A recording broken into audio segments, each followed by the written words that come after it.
Rachida Dati perd complètement ses moyens lors d'une interview. Cette question, on me l'a jamais posée.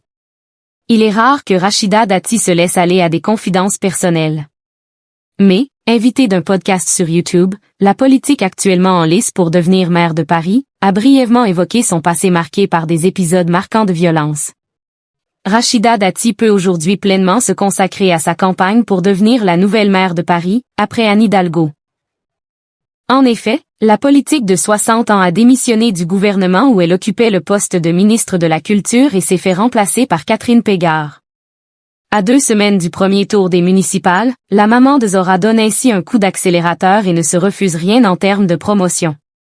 Récemment, elle a d'ailleurs participé au podcast Conversations avant la fin du monde, de Julia Leiani, diffusé sur YouTube. Un podcast dans lequel Rachida Dati s'est confiée pendant 1 heure sur divers sujets.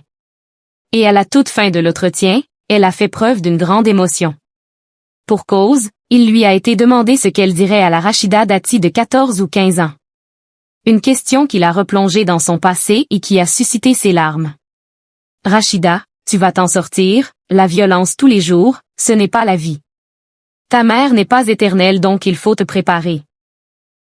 Et à un moment donné, il y a un peu de lumière au bout du quotidien que tu as, déclare-t-elle.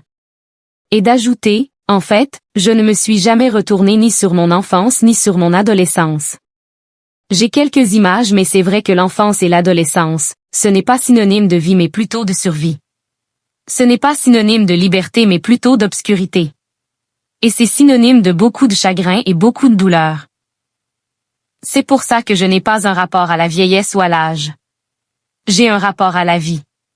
Je ne cherche pas à être plus jeune, je cherche uniquement à être en vie. 7. Question, on me l'a jamais posée.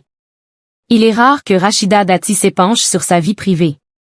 En 2011 toutefois, dans une interview pour l'invité, elle revenait sur son enfance difficile, marquée entre autres par la toxicomanie de son frère, Jamal. Dans toutes les familles françaises, il y a des difficultés, simplement, je ne souhaite à personne de connaître un enfant toxicomane. Parce que c'est une spirale. Nous, on n'a pas été préparés, on ne savait pas ce que c'était. Ça a été un enfer pour la famille, en particulier pour maman, avouait-elle à l'époque.